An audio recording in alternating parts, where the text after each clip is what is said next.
Soy Fernando Díaz Villanueva, hoy es 23 de agosto de 2023 y esto es La Contracrónica.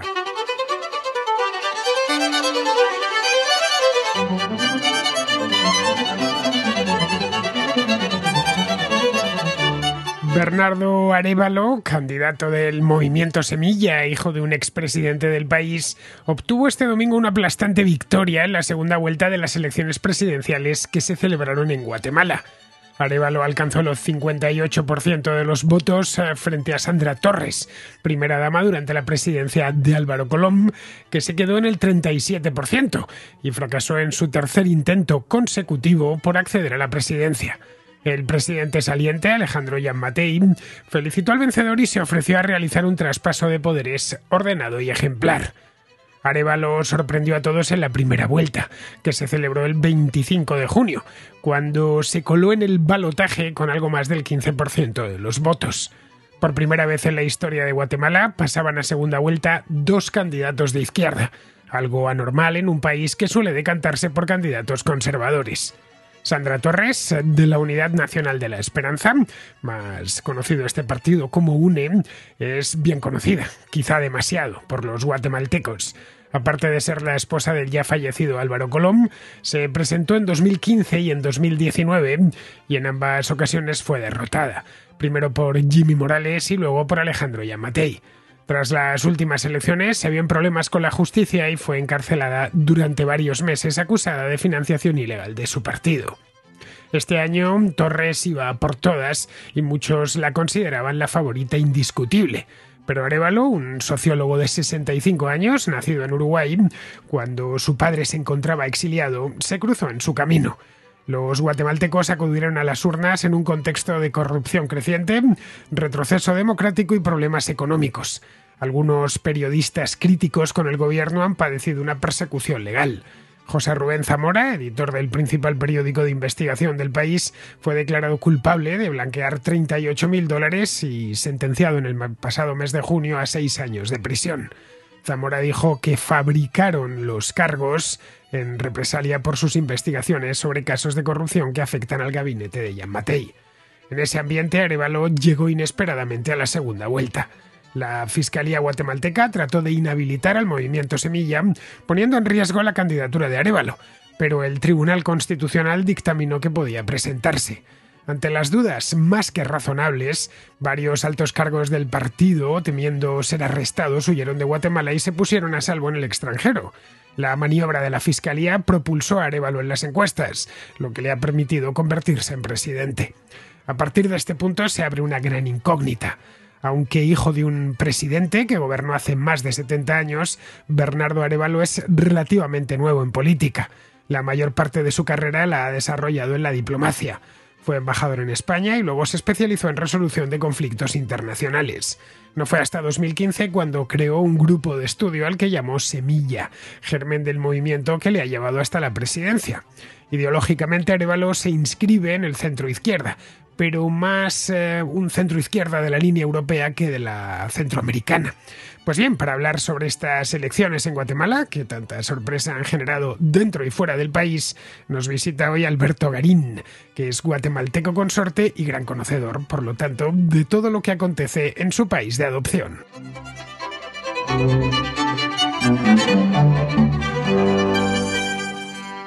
No se ha hablado mucho en España de las elecciones guatemaltecas porque realmente hasta hace no mucho no se sabía quién iba a presentarse a la segunda vuelta. La primera, que tuvo lugar el día 25 de junio, dejó un mapa político muy abierto, en tanto que los dos candidatos que habían pasado al balotaje eran Sandra Torres, una mujer conocidísima, una política conocidísima en Guatemala, y quizá precisamente por eso, porque es muy conocida, las posibilidades que tenía de hacerse con la presidencia eran menores, pero aún así ella ganó la primera vuelta, pero por muy poquito, apenas el 20% de los votos, el 21% exactamente. Y la sorpresa no fue esa, que Sandra Torres pasase la segunda vuelta, sino que pasó otra persona, un tipo llamado Bernardo Arévalo, que no es muy conocido más allá de Guatemala, y en Guatemala diría que hasta hace no tanto tiempo tiempo tampoco demasiado. Bien, pues este domingo se celebraron la segunda vuelta, las elecciones definitivas ya, con solo estos dos candidatos. Entre medias hubo mucho movimiento, mucha agitación, porque intentó la Fiscalía General de Guatemala, trató de inhabilitar al Movimiento Semilla, que es el partido por el que se ha presentado Bernardo Arévalo.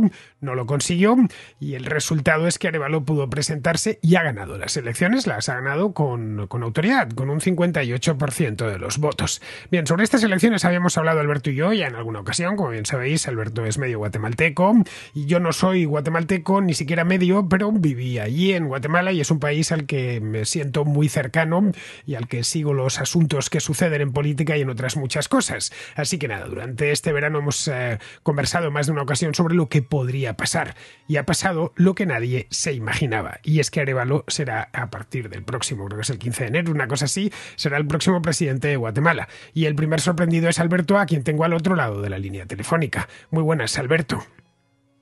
Hola, Fernando, como siempre un gusto estar contigo y los contraescuchan. Bueno, a ti te ha llamado la atención, me llamaste preso de la, pues diré de la estupefacción casi. Ha ganado Arévalo, me dijiste, y no ha ganado por un punto, ni dos, ni tres. Ha arrasado, vamos. Le ha sacado, pues nada, 20 puntos, 21 puntos a Sandra Torres. ¿Cómo ha sido posible? Nuestra Guatemala. Este tipo de cosas no las hace en las elecciones.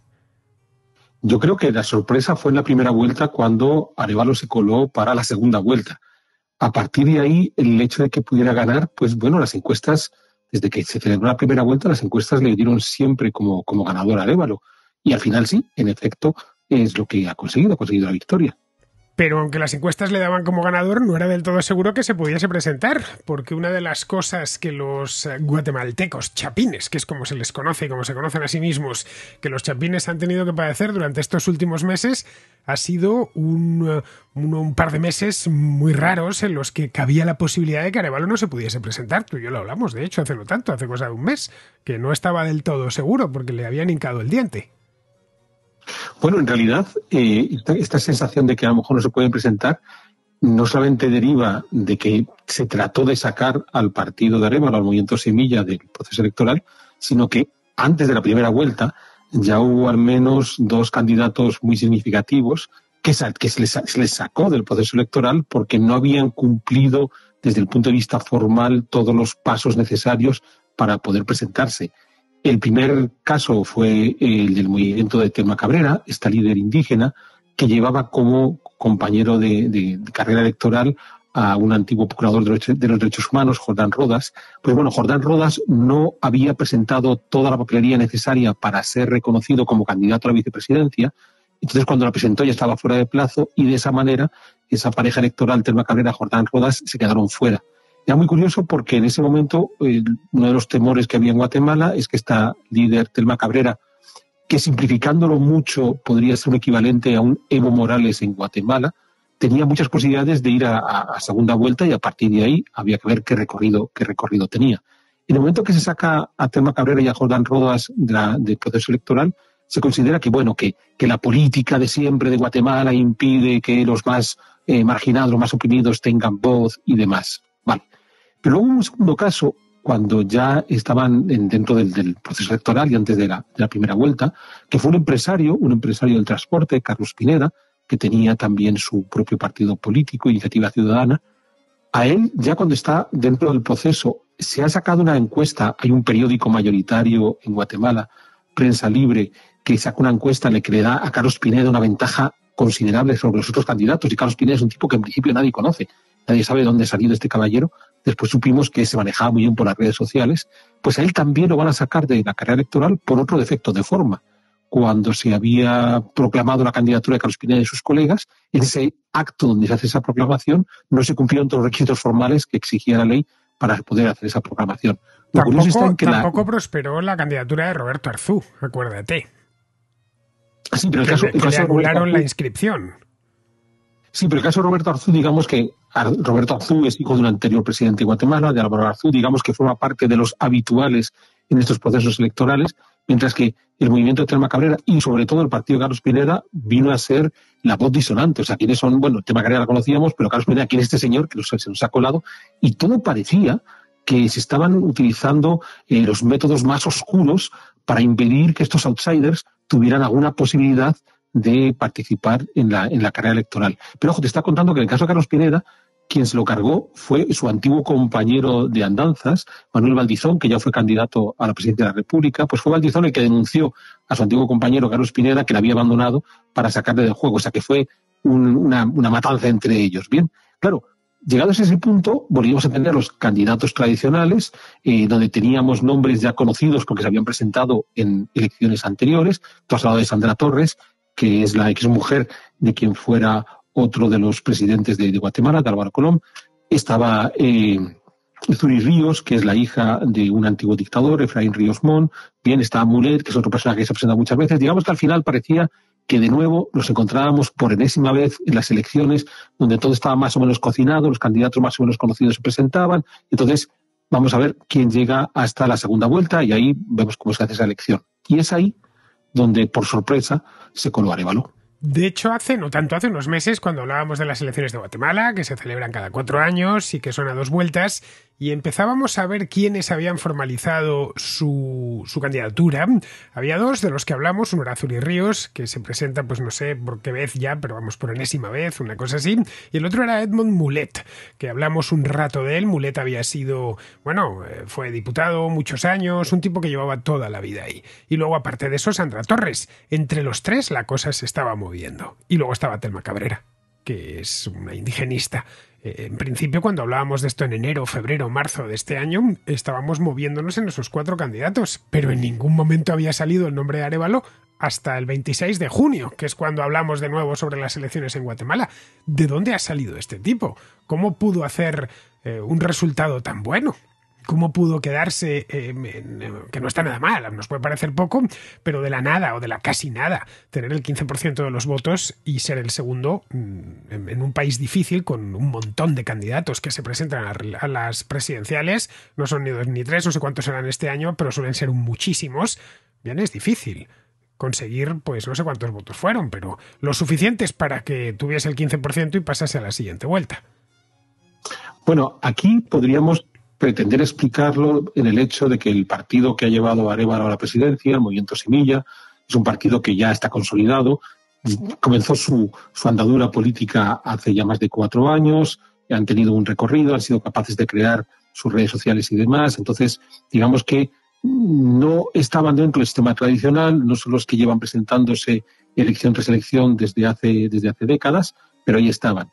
Con todo, y quiero que se me entienda muy bien lo que voy a decir, creo que Bernardo Arévalo es otro más de estos candidatos que vienen completamente de fuera del sistema, y tendríamos otros 2 ejemplos notables que son Nayib Bukele en El Salvador y lo que está ocurriendo con Milei en Argentina. Y ojo, Bernardo Arévalo ideológicamente no tiene nada que ver ni con Bukele ni con Milei. Pero claro, estamos hablando de países, y El Salvador es muy parecido a Guatemala, países muy jóvenes, donde esa juventud está cansada de escuchar las mismas historias de sus padres siempre, sus papás hablan siempre de los mismos candidatos.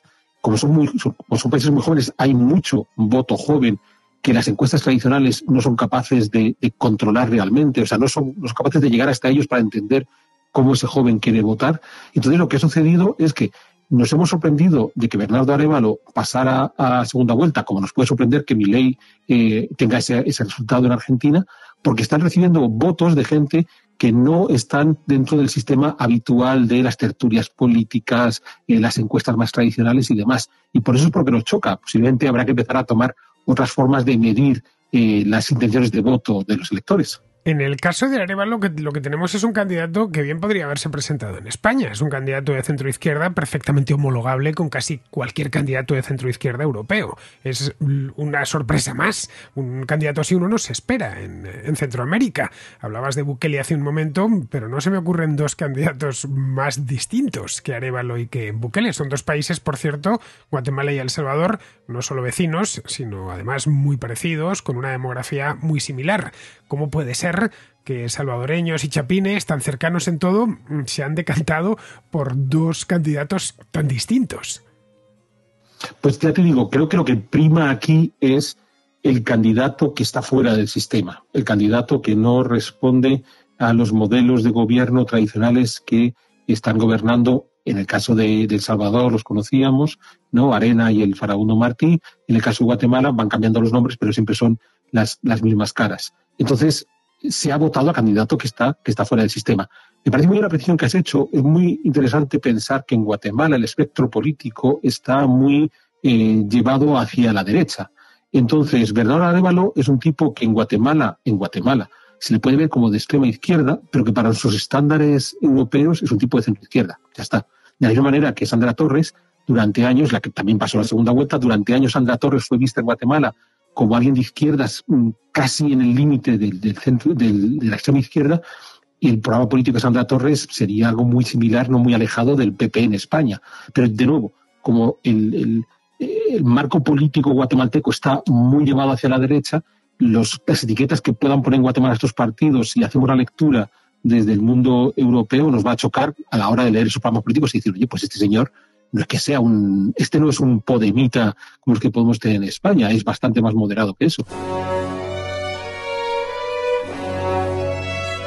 Podemita en Guatemala era Roberto Arzú, cuyo partido se llamaba, por cierto, Podemos, y era un partido de derechas. Llamaba la atención que la misma palabra se había utilizado, el mismo término, en España para un tipo de partido y en Guatemala para otro.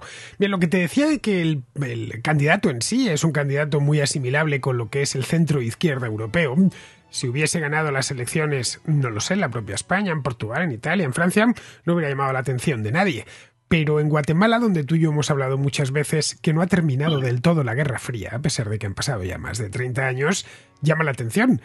Piensa que, no sé, has leído seguro, evidentemente, la prensa guatemalteca, pero buena parte de la derecha guatemalteca le estaba acusando de que era comunista, que va a expropiar, etcétera. Es decir, manejándose con unas categorías políticas muy habituales en Guatemala, por lo demás, pero muy poco de nuestro tiempo. Ni siquiera Xiomara Castro, que es de izquierda, además de una izquierda muy orgullosa de serlo en Honduras, se ha metido en estos belenes de la izquierda anterior, de la izquierda de hace 25 años, sin irnos mucho más lejos, no digamos ya de la de hace 60 años. Es decir, que quizá el problema venía de ahí, que no terminan de entender nuevas categorías que han ido entrando.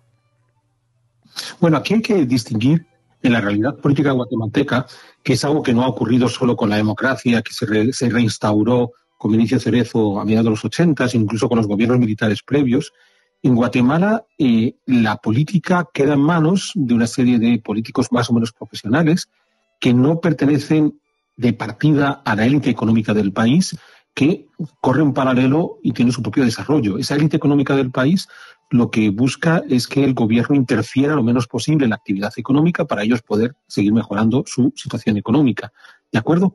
Entonces, ha sido muy llamativo en el caso de Bernardo Arévalo en este paso a la segunda vuelta, porque si bien es cierto que vas a encontrar, digamos, periodistas, vamos a llamarlos profesionales de la crítica política, que sí van a acusar a Arévalo de ser el auténtico diablo con patas, si por el contrario, en este proceso que ha habido de la primera a la segunda vuelta, tú tienes ocasión, y yo he tenido ocasión, de hablar con representantes del empresariado, gentes del CACIF, que vendría a ser equivalente a la COE en España, la gran patronal, o gentes del AGESPOR, que es la agencia de exportación privada, bien, ellos no miraban con mala cara a Arévalo. Consideraban que uno de los problemas que había habido, sobre todo en los tres últimos gobiernos, desde el de Pérez Molina, y después Jimmy Morales y Jean Matei, el actual, es que esos políticos profesionales que aprovechaban el tiempo que estaban en el gobierno para enriquecerse de forma lícita o ilícita y después desaparecían, empezaban a involucrarse demasiado en la actividad económica. O sea, ese, digamos, pacto tácito de había, tú gobierna, no me incomodes mis actividades económicas, yo hago mis actividades económicas y te dejo que gobiernes como quieras, empezaba a desmontarse. Ya había habido un golpe importante en el famoso caso de La Línea con Pérez Molina hace 10 años, pero cada vez se desmontaba más. Y lo que ha sucedido es que estos empresarios no miran mal a un candidato como Arévalo si este candidato Arévalo viene a poner fin al exceso de corruptelas del sistema político que estaba empezando a interferir de forma demasiado notable en la actividad económica. Entonces, insisto, te vas a encontrar al cronista político completamente radicalizado que tiene que soltar un discurso para un público muy concreto que quiere escuchar ese discurso y que va a acusar a Arévalo de todo tipo de cosas, y te vas a encontrar una serie de empresarios notables guatemaltecos que van a decir, oye, pues al final no es tan mala idea que Arévalo gane si con eso ponemos fin al exceso de corrupción del que han caído este sistema político que tenemos. La corrupción es un tema central en Guatemala, no es de ahora. Recuerda aquellas manifestaciones masivas de hace 8 años, en 2015, en el Parque Central de Ciudad de Guatemala, que todo el país, o buena parte del país, salió a la calle quejándose precisamente de eso, de la corrupción. El presidente de aquel entonces, Otto Pérez Molina, creo que sigue en la cárcel, corrígeme si me equivoco, está todavía Pérez Molina en la cárcel, ¿no? Sigue. Y Roxana Valdetti, que era la vicepresidenta, también, vamos, que todavía no han salido, ya han pasado 8 años, y lo que denunciaban los guatemaltecos era la corrupción. Yo hablé en aquel entonces, estaba en el país, de cuerpo presente, y hablé con muchísimos, claro. Me decían, no, el problema aquí es que la corrupción está extendidísima. Yo le decía, bueno, en todas partes cuecen habas, en España también tenemos corrupción. Evidentemente, me ponían unos casos y unos porcentajes de comisiones que en España eran completamente desconocidos, para desgracia de los corruptos. Y dije, pues sí que caray, aquí sí que la corrupción está extendidísima en todos los ámbitos, no ya de la política, sino de la sociedad. Pero esa gran corrupción que denuncia el guatemalteco de a pie con toda la razón del mundo no existiría sin esas colusiones sistemáticas entre los poderes públicos y el sector privado.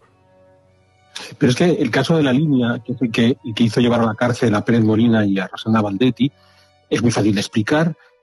Cuando había que importar productos a Guatemala, hay que pasar toda una serie de procesos burocráticos que en Guatemala son tremendamente lentos, porque hay una pequeña corrupción que es la de ir pagando mínimas mordidas en cada uno de los escalones burocráticos en los que vas pasando. Pero mínimas mordidas estoy diciendo que, claro, ese funcionario de turno que va a hacer que tu papel pase antes que el del vecino porque le estás dando 5 euros. O sea, no estamos hablando de grandes cantidades millonarias. Pues bueno, el gobierno de Pérez Molina había generado todo un modelo alternativo, que es el de la línea, para poder hacer todos esos trámites burocráticos muchísimo más rápido, pagándole directamente al gobierno, bien, a los miembros del gobierno. Entonces, esto se convirtió en un gran escándalo porque se dijo, oye, entendemos que está la pequeña corrupción, que tenemos que movernos con ella cada día, pero o sea, no me es tan abusivo de que encima que eres el presidente te estás llevando una serie de comisiones con obras públicas y demás, encima te montas un sistema alternativo para, en lugar de corregir la corrupción que existe, generas un segundo modelo de corrupción mucho más brutal, pero que es cierto que es más eficaz para las importaciones. Eso es lo que se denuncia. Cuando cae Pérez Molina y llega el gobierno de Valdizón, es cuando no, de Valdizón, se saca... no, de Morales. Valdizón se quedó en la puerta. Perdón, de Jimmy Morales, sí.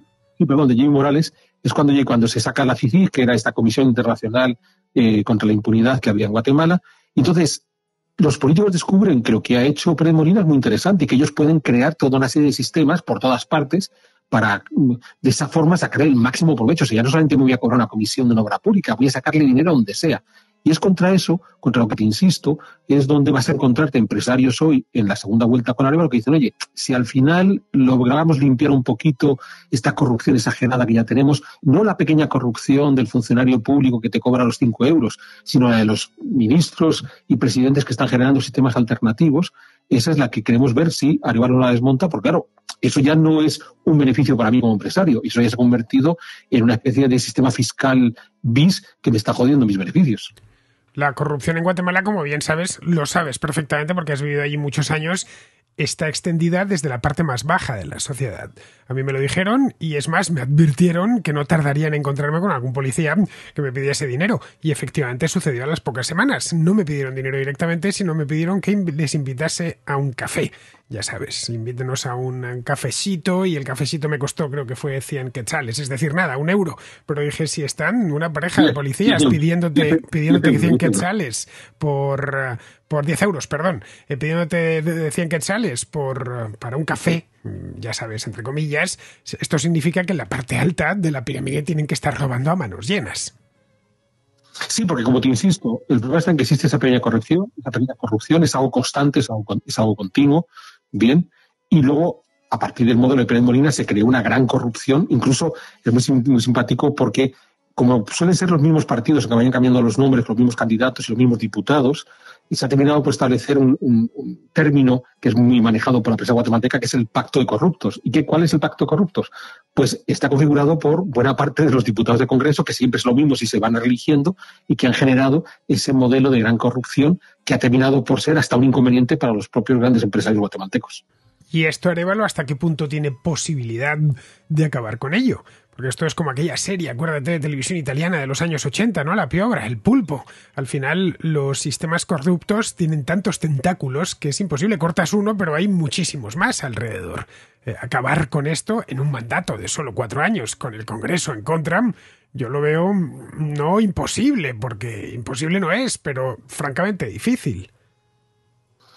Bueno, en efecto, tú has dado una señal fundamental, que es que el Congreso, Bernardo Arévalo no tiene mayoría en el Congreso. También es cierto que con la facilidad con la que cambian de partido los diputados, nada te dice que dentro de 15 días tenga mayoría absoluta. En principio no, porque Semilla no es un partido que vaya aceptando recoger a aquellos que cambian de chaqueta con esa facilidad.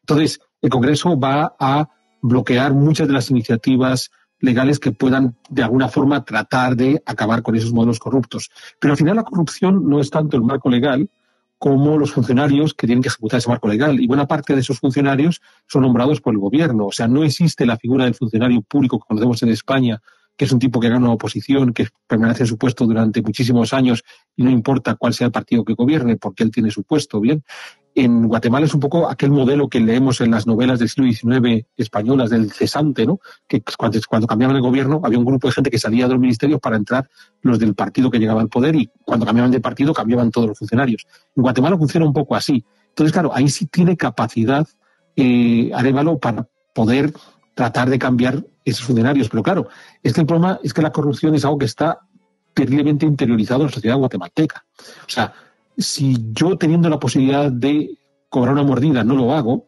la mayor parte de los guatemaltecos que voy a conocer me van a decir: eres tonto. O sea, no me van a decir: es honesto, qué bueno que no hayas querido cobrar la mordida. Me van a decir: pero tanto eres, con lo listo que soy yo de aprovecharme de esa circunstancia. Entonces ya no es que no tenga mayoría en el Congreso, que podría llegar a alcanzarla, o que la designación de buena parte de los funcionarios va a depender de él.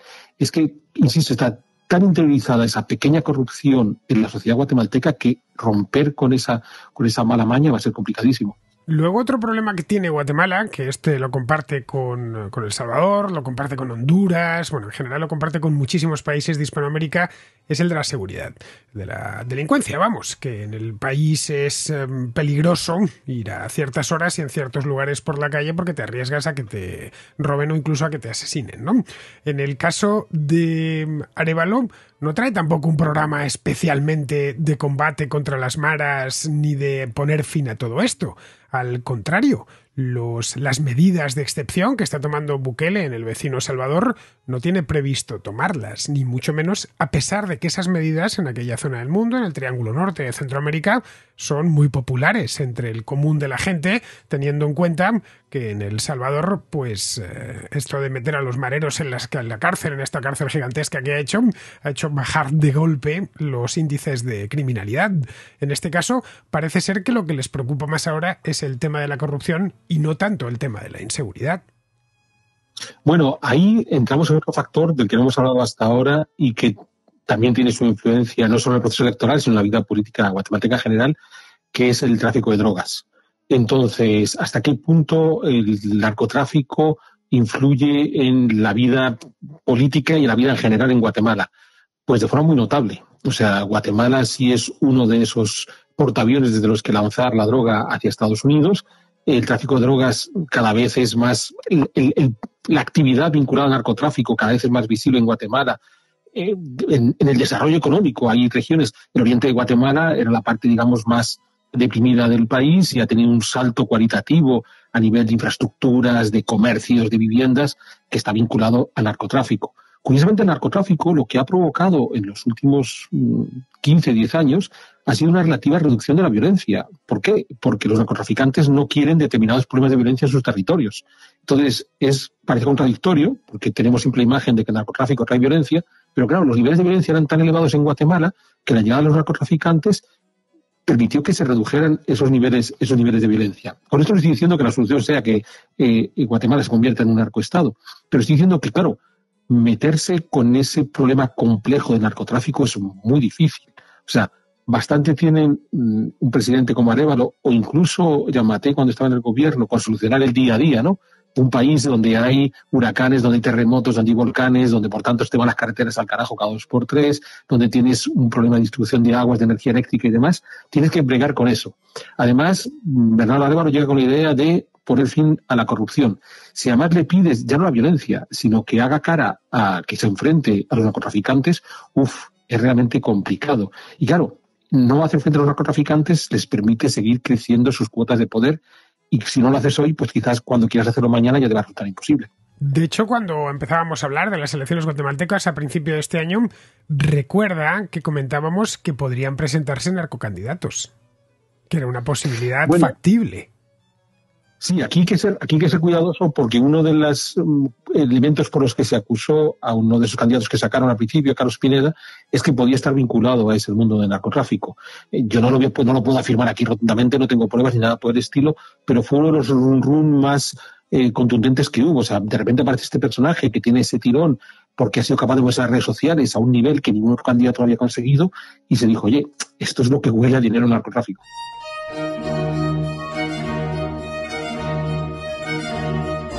Otro de los candidatos de los que hablábamos hace unos meses era Telma Cabrera, de la que tú decías y me comentabas que tenía posibilidades de llegar a segunda vuelta e incluso, estirando mucho el chicle, hasta de ganar las elecciones. Y me comentabas esa previsión, una previsión que no se ha podido hacer realidad porque la rechazaron su inscripción en enero de este año, porque tenía mucho tirón en la Guatemala que no es capitalina, la Guatemala rural, la Guatemala del altiplano, esa Guatemala habitada por una mayoría indígena. Bien, esta mayoría indígena con Arévalo sigue sin representar o empieza a ser representada, porque este no ha sido un tema, el de los indígenas, que haya en esta campaña, que haya tenido demasiado lugar. Bueno, aquí hay que entender que el mundo indígena guatemalteco tiene una característica, y no es que sean indígenas, sino que buena parte de ese mundo indígena está en la clase media-baja.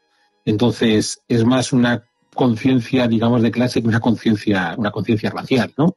Entonces, lo que sucedió en las elecciones previas, las que ganó Jean Mattei, es que Telma Cabrera, que también era un outsider, que venía con un partido pequeño, que no había tenido recorrido político, de repente nos la encontramos que quedaba segunda en la primera vuelta, que no llegó a pasar, quedó segunda en muchos departamentos. Entonces, claro, estaba mostrando que tenía una base política que podía ser fuerte, dura, para pensando en las elecciones de esta ocasión, de 2023 o más adelante. Claro, en el caso de Semilla está representando a esas clases más populares que en su momento se podían sentir identificados con Telma Cabrera. Pues no necesariamente, porque si algo caracterizó el voto a Semilla en la primera vuelta es que fue sobre todo un voto urbano, digamos, de clase media alta. O sea, a Semilla lo estaban votando en primera vuelta, sobre todo los jóvenes de clase media alta de ámbito urbano, que no es el sector al que se dirigía Telma Cabrera. Claro, habrá que ver en esta segunda vuelta de dónde ha sacado los otros votos que han permitido llevar hacia la presidencia. Posiblemente de la abstención. Eso es algo que he hablado con varios guatemaltecos que me decían, el problema está en que, claro, toda esta gente que se abstenía porque no tenían un referente, alguien que diga, bueno, esto va a romper con el sistema, con Arévalo lo han tenido y han votado por él, bien. Y lo que ha sucedido es que todos los otros que a sus candidatos que tenían no les votaron, pues son los que salieron a la abstención. Arévalo ha tenido unos resultados en segunda vuelta muy similares, bueno, prácticamente idénticos a los de Jean Mattei en 2019. El 58%, vamos, Jean Mattei sacó el 57,9%. Y venía de sacar un 13% en primera vuelta y pasar de nuevo, por poquito, se había quedado a solo 2 puntos de Mulet, junto a Sandra Torres. Bien, Sandra Torres es la eterna promesa de Guatemala y siempre lo será. No hace más que presentarse esta mujer y siempre gana la primera vuelta sin demasiados problemas, se comporta muy bien, es favorita, las encuestas la señalan bien, pero no consigue pasar de ahí. Lo que tiene es una base muy fuerte, la Unión Nacional de la Esperanza, la UNE.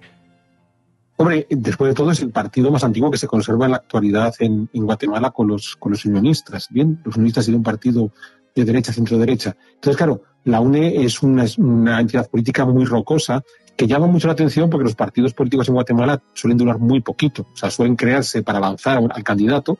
Eso hace, como tú decías antes, que puedas tener 20 candidatos, de los cuales 18 son de derechas o de extrema derecha, y no sabes por qué se presentan 18 y no hacen una coalición entre todos ellos, y se presentan 18 porque cada candidato quiere tener su posibilidad de llegar a presidente y tener su pequeño partido político. Y frente a eso, en este sector del centro, ya digo, que marcaría el centro izquierda, centro derecha, que representaba la UNE, pues ellos sí que fueron capaces de consolidarse en ese espacio político y asentarse con firmeza ahí. Entonces, claro, la estructura política de Sandra Torres, de la UNE, es la que una vez y otra vez y otra vez la votan la misma cantidad de gente prácticamente en primera y en segunda vuelta. La unidad, que no unión, Unidad Nacional de la Esperanza, lo iba a mirar porque no me resultaba a mí eso de unión. La Unidad Nacional de la Esperanza es un partido, en principio, y aquí seamos un poco laxos porque encajar ideológicamente y más con categorías europeas a los partidos guatemaltecos es un tanto arriesgado, de centro-izquierda, podríamos denominarlo así. En su momento tuvo algo de izquierda populista, en la época buena de Hugo Chávez, pero lo abandonó rápidamente y luego posteriormente pues se ha centrado en eso, en el guatemalteco de clase media-baja o directamente de clase baja, apuesta por subir los impuestos, aumentar el gasto público, etcétera. Programas asistenciales, y la UNE ya gobernó en su momento, hace ya unos años, con Álvaro Colom, la primera dama, una primera dama muy poderosa, por cierto, fue la propia Sandra Torres. De tal manera que cuando a segunda vuelta hace 2 meses pasa este hombre, pasa Arévalo, una de las cosas que llama la atención es que llegan 2 partidos que nominalmente son de centro-izquierda a la segunda vuelta, lo cual no tiene mucho sentido. Entonces, bueno, si están ofreciendo un menú de propuestas muy similar. Impuestos algo más altos, más gasto público, más programas de asistencia social, etcétera. Así que ha habido algo más. Ese algo más podría ser el apellido. El apellido de Arévalo, porque cualquier guatemalteco conoce el apellido de Arévalo, y no como cualquier español que sabe que es un pueblo de la provincia de Ávila, sino por un presidente allí que hubo en los años 40 que fue muy popular. Bueno, el apellido Arévalo tiene cierto recorrido, pero para gente mayor. O sea, para la mayor parte de los jóvenes, Arévalo ya no significaba nada. Bien, entonces, y podemos volver sobre el apellido Arévalo. Hay que entender que a pesar de todo sí había diferencias programáticas entre Sandra Torres y Bernardo Arévalo, porque Sandra Torres, que como tú decías es un partido que comenzaba a la izquierda, centro-izquierda, se fue yendo a centro-derecha. Entonces, el partido de Arévalo Semilla tiene todo el recetario propio de la izquierda europea, de cuestiones sobre ecología, cuestiones de género, identidad sexual y ese tipo de cosas que el partido de Sandra Torres no lo contempla, ¿vale? Entonces, digamos que para la juventud guatemalteca, el soniquete que suelta Arévalo le suena familiar, porque es algo que dicen, oye, esto es lo que cuando yo viajo fuera de Guatemala, porque recuerda, la primera vuelta sobre todo es un voto urbano de clase alta la que se lleva Arévalo. Cuando yo viajo fuera de Guatemala y me voy a Europa, Estados Unidos, lo que me cuentan en Europa, Estados Unidos es lo que me está contando Semilla en Guatemala, o sea que ese run run es el que me suena. Eso fue importante. Por otro lado, como te digo, es un outsider, es un tipo que no estaba dentro del sistema, aunque sí que llevaba bastante tiempo trabajando en instituciones públicas, o sea, no es alguien que ha llegado ayer del mundo empresarial, ¿vale? Entonces, eso también va a influir, pero de nuevo, hay que pensar que al final ha habido, creo que es un 55% de abstención, ¿vale? De modo que hay mucha gente que no vota.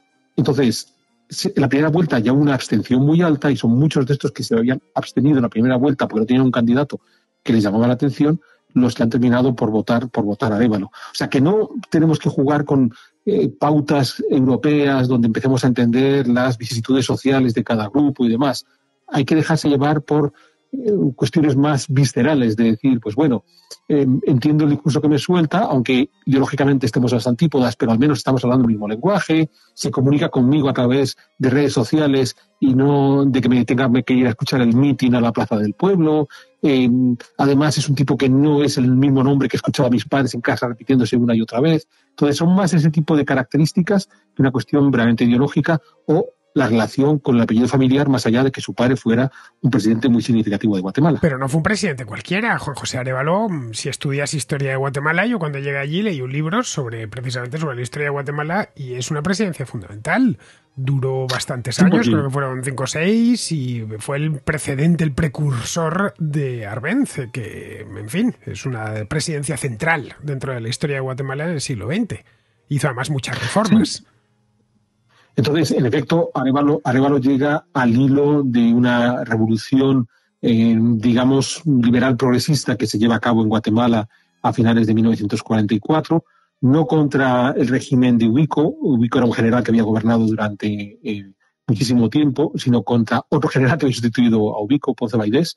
Entonces, le nombran presidente en unas elecciones, las primeras elecciones más o menos libres que había vivido Guatemala en toda la historia de su país, del país como independiente, en 1945, y en efecto gobernó hasta 1951, y fue la persona que llevó a cabo la mayor parte de las reformas asociadas a esta revolución de 1944, porque Arbenz va a gobernar bastante menos, le van a derrocar con un golpe de Estado, y no va a tener la capacidad de poder llevar a cabo todas esas reformas. Entonces, claro, cuando uno piensa en las reformas que lleva a cabo Arévalo, pues nos pueden chocar para los estándares de 2023, pero para el año 44-45 eran realmente novedosas. Estamos hablando de cuestiones relativas a códigos de trabajo, seguridad social, educación, patrimonio histórico. Son una serie de cosas que nos parecen normales en cualquier país desarrollado democrático, que, ojo, en 1944 no eran tan normales en muchos países del mundo, pero que Juan José Arévalo sí puso en marcha. Era un personaje muy curioso porque él es un educador, entonces se ha formado en Argentina, su objetivo está mejorar la educación en Guatemala, es su gran obsesión. Bien, es cierto que va a tener menos influencia de la que pensamos, curiosamente, en el aspecto educativo, va a tener más incidencia en otros aspectos de las reformas políticas que llevó a cabo, ¿de acuerdo? Pero aquí hay que hacer una precisión, y es que, en efecto, hay dos gobiernos consecutivos considerados democráticos de la Revolución. Primero el de Juan José Arévalo, el padre del futuro presidente de Guatemala, Bernardo, y después está el de Arbenz. Pero no ha habido que esperar, porque antes de entrar contigo a hablar, estaba viendo un titular del diario.es que decía 75 años después volverá un gobierno de izquierdas en Guatemala. No.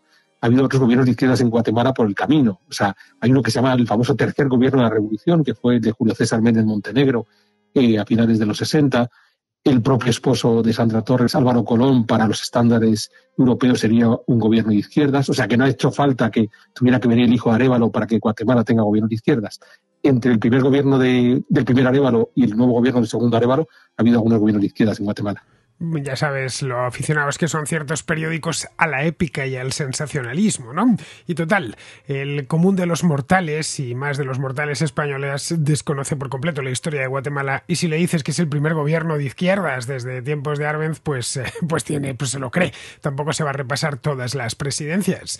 De cualquier modo, tú, y esto ya es prospectiva, sé que es difícil porque no tienes una bola de cristal, aunque conozcas muy bien Guatemala, ¿realmente crees que esta presidencia de Arévalo, que empezará pues a principios del año que viene, podrá cambiar algo? ¿O dentro de 4 años estaremos diciendo, pues otra vez lo mismo? Recuerda cuando ganó Jimmy Morales, ¿no? Que era un cómico televisivo muy popular y que muchos guatemaltecos estaban ilusionadísimos con él, y a la vuelta de 4 años más de lo mismo. El caso de Colom, cuando ganó las elecciones, fue exactamente la misma historia. Creo que esto fue en el año 2010 o 2011. Y no, por fin, un gobierno que va a ser redistributivo, se van a acabar los problemas, va a incorporar nuevas ideas y más de lo mismo. En Guatemala es todo como, a pesar de que van sucediéndose los presidentes, los problemas de fondo se mantienen siempre. Pues en efecto no tengo la bola de cristal, entonces sí que es curioso porque pueden meterse en un berenjenal absurdo desarrollando lo que te decía antes, todas estas políticas que están tan de moda ahora en Europa, Estados Unidos, estas cuestiones de género y libertad sexual y demás, que tienen un coste económico relativamente reducido, y se caerá un contraescucha que pondrá grito en el cielo, pero es muy reducido. O sea, que yo permita que los homosexuales se casen, al gobierno le cuesta muy poco, ¿vale? O que yo permita, qué sé yo, que una mujer se pueda declarar hombre, el coste económico realmente es minúsculo. Otra cosa es el coste social. Entonces, que se dejen llevar por ese tipo de ideologías que son, entre comillas, fáciles de desarrollar porque tienen un coste económico muy reducido, pero que va a provocar 2 problemas. Uno, la sociedad guatemalteca es muy tradicional y eso lo que va a hacer es que buena parte, no solo de la sociedad opuesta a Arévalo, sino de sus propios votantes, te vienen por decir, uy, por ahí no tenemos que ir, ¿vale?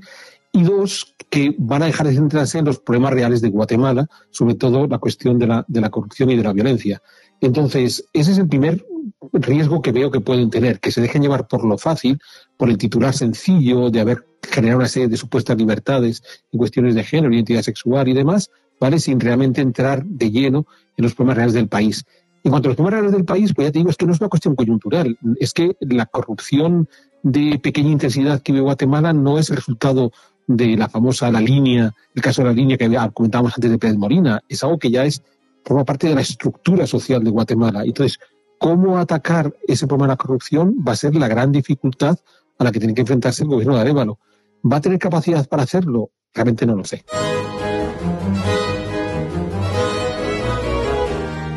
no tiene mayoría, está muy lejos. De hecho, creo que han conseguido solo 22 escaños en el Congreso. La República de Guatemala es unicameral, así que ni siquiera tiene un contrapeso ahí con el Senado. Y todo tiene que pasar, o buena parte de la legislación tiene que pasar por no decir casi toda, tiene que pasar por la Cámara. Es decir, casi cualquier cosa se lo van a parar, cualquier cosa que sea medianamente polémica. Cosas que en Europa están asumidas, como por ejemplo pues el matrimonio entre homosexuales, en Guatemala sería algo revolucionario hoy por hoy. No digamos del aborto ya, eso es caso aparte. Porque ninguna de las dos cosas, fui a mirar el programa de Arévalo.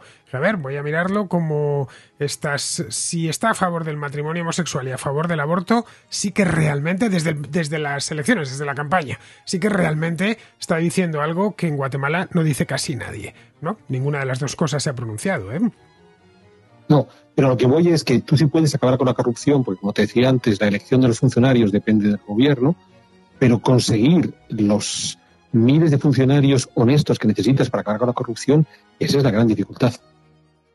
Bien, ya veremos porque todavía no ha sido, bueno, no ha empezado la presidencia, no empezará hasta enero, pero Sandra Torres, que tiene mal perder, incluso empezó a hablar de fraude electoral. Como que no se lo terminaba de creer, a pesar de que había 20 puntos entre ambos, porque no quedaron empatados precisamente. Bueno, el fraude viene porque al principio del programa comentábamos de estos dos candidatos que quedaron fuera de la carrera electoral. Telma, digamos, entre comillas, por culpa de su vicepresidente Jordán Rodas, y después Carlos Pineda, porque no habían cumplido con todas las formalidades necesarias para ser proclamados. Aquí lo que se está diciendo no es contra el candidato per se, Bernardo Arévalo, sino contra el propio partido. Se considera que cuando fue constituido el partido y se registró también atentando contra las formas, porque en principio se han encontrado algunas personas que supuestamente firmaron para la constitución del partido, pero que dicen que ellos no han firmado, que han utilizado sus firmas de forma fraudulenta hace varios años, ¿de acuerdo? Entonces, ese es el caso que se está llevando, porque claro, si el partido era fraudulento, por tanto no podía presentarse y su candidato no podía llegar. Lo que ocurrió fue que el Tribunal Supremo Electoral amparó al candidato diciendo, señores, hay una acusación, pero no es firme, entonces no vamos a echar por tierra todo el proceso electoral a partir de una acusación que a lo mejor el día que se resuelva resulta que es falsa. Entonces, sigamos adelante con el proceso electoral. ¿Qué ocurriría si, llevado a cabo la investigación, dentro de un año, por ejemplo, se descubre que el partido se constituyó de forma fraudulenta y por tanto no tenía derecho a concurrir a las elecciones? No sé qué pasaría en ese momento. Ahora bien, dado los tiempos que maneja la justicia guatemalteca, es posible que ese caso se resuelva por 2040 o 2050, de modo que tampoco va a pasar nada. Es decir, cuando ya no esté ni siquiera Arévalo entre nosotros. En fin, bueno, pues con esto vamos a terminar. Espero que al contraescuchariado le hayamos acercado de manera comprensible todo esto que ha sucedido en Guatemala. Está el país muy agitado políticamente. Normalmente no suele estarlo. El guatemalteco es un tipo sabio, que va a lo suyo, va pues eso, se dedica a sus cosas, pero los últimos meses han sido agitadísimos, vamos, no había más que ir a los periódicos de allá, a la prensa local, y veías que había un lío que o eres un entendido o si no te pierdes con facilidad. ¿Crees que esta tensión se va a mantener? Que luego no se ha correspondido en la participación. A mí también me ha llamado la atención, solo un 45% ha votado. Pero es curioso porque esa tensión que tú leías en la prensa, y no solamente en los periódicos más tradicionales como Prensa Libre, sino sobre todo en los periódicos electrónicos, en el día a día en la calle tampoco se veía. O sea, no estábamos ante la situación que tú conociste en primera persona cuando el caso de corrupción de Pérez Molina y ese candidato Valdizón que parecía que iba a continuar en esa línea, y entonces los guatemaltecos sí salieron a la calle de forma, digamos, no vamos a decir masiva, pero sí multitudinaria para poner fin a ese proceso. Eso no se ha vivido ahora. Digamos que ha habido una expectación por parte de todo el mundo cuando se anunció que Semilla podía no presentarse a la segunda vuelta por el problema de la constitución del partido y demás. Se quisieron hacer algunas convocatorias de manifestaciones favorables y fueron con muy poco seguimiento. O sea, digamos que los guatemaltecos no han terminado de encontrarse. O sea, como cuando el movimiento contra Pérez Molina y Valdizón tampoco sacaron nada después de sacrificar tantas horas de su vida, pues ahora nadie, fuera de la prensa, porque de nuevo estamos lo que se ocurre en España, que parece que si leemos Twitter nos estamos matando a machetazos por las calles de España y después descubres que España es un país muy tranquilo donde casi nadie se pelea. Pues en Guatemala ocurrió lo mismo. En redes sociales es muy fácil encontrar ese enfrentamiento. Yo sigo un montón de gente de Guatemala en redes sociales y sé de qué picojea cada cual y cómo se ha desarrollado ese enfrentamiento, pero en el día a día de Guatemala, la última vez que he estado, como tú bien sabes, fue en mayo y al regreso en octubre, no he visto esa tensión que, por ejemplo, sí vi al final del gobierno de Pérez Molina. Bien, pues con esto vamos a terminar ya. Antes agradecemos, por supuesto, que haya participado Alberto Garín en el programa de hoy. Ya sabéis que Garín solo sale de su estudio histórico en 2 ocasiones. Cuando hay elecciones en Francia y cuando hay elecciones en Guatemala. Nada más. Yo creo que son las únicas 2 elecciones que le interesan. Ni siquiera las españolas. Eso no es verdad, Alberto. Bueno, la ventaja es que soy capaz de tomar más distancia mirando a Francia y a Guatemala, aunque Guatemala es algo que lo siento en profundidad, que cuando hay elecciones en España. Y quizás, además, porque en el caso de las elecciones españolas, aunque parece que hay una tensión desbordada por todos lados, suelen ser bastante aburridas. Seguro que Martín Contraescucha pondrá grito en el cielo, pero que se tranquilicen que la política en España es de las cosas más anodinas que hay. Es una política típicamente europea muy aburrida más allá de los titulares de prensa y, por supuesto, de Twitter, que es esa jaula de grillos en la que todo el mundo está anunciando el fin del mundo inminente, ni mucho menos. Bueno, en Hispanoamérica en general, que es una sociedad, son sociedades más jóvenes, se vive todo con mucha más pasión de lo que se vive en Europa. También, por supuesto, la política. Pues nada, muchísimas gracias, Alberto. No, gracias a ti y a nuestros contraescuchas por seguirnos. Bien, nosotros, entre tanto, nos vamos a ir marchando, nunca mejor dicho. Nos vamos con Pizarro, que nos habla de los problemas legales que tiene Donald Trump en Georgia. El juicio y el circo mediático que rodean al judicial es la apuesta demócrata para atacar a Donaldo y la apuesta de Donaldo para conseguir una muy económica campaña de máxima difusión. Los demócratas recurren a esto porque no confían en ganar en buena lid con un candidato decrépito. Y Donaldo, incapaz de convencer a un solo demócrata, jugará con el regalo de la publicidad para victimizarse ante los suyos. Desde la distancia, tedio y mínimo interés. Un cordial saludo de Pizarro. Y hasta aquí, queridos amigos, llega la contra de hoy. Una contra de regreso, porque he estado fuera durante 4 días. No ha sido por mi voluntad, os lo aseguro, pero es que me he mudado de casa. Y ya sabéis todos los líos de las mudanzas, que uno sabe cómo empiezan, pero no sabe cuándo terminan. Hasta que uno he recuperado la conexión a internet, no he podido hacer un programa. He tenido además, pues ya sabéis, los líos, las cajas, el traslado de muebles, etcétera. Y eso me ha llevado, 4 días de agosto. Lo tenía previsto para hacer en agosto. Lo que no sabía era el día exacto en el que iba a suceder la mudanza en cuestión. Ha sido este fin de semana. Mi deseo hubiera sido que se hubiera producido a principios de agosto, que es cuando menos gente hay al otro lado. Pero en fin, al menos no se me ha ido al mes de septiembre, que era lo que más temía. Ahora ya regresamos a la contracrónica, a la contrahistoria y en general a todas las contras. Bueno, contrahistoria la semana pasada hubo. El jueves fue, de hecho, el último programa que pude hacer antes de que me metiese en este torbellino de la mudanza.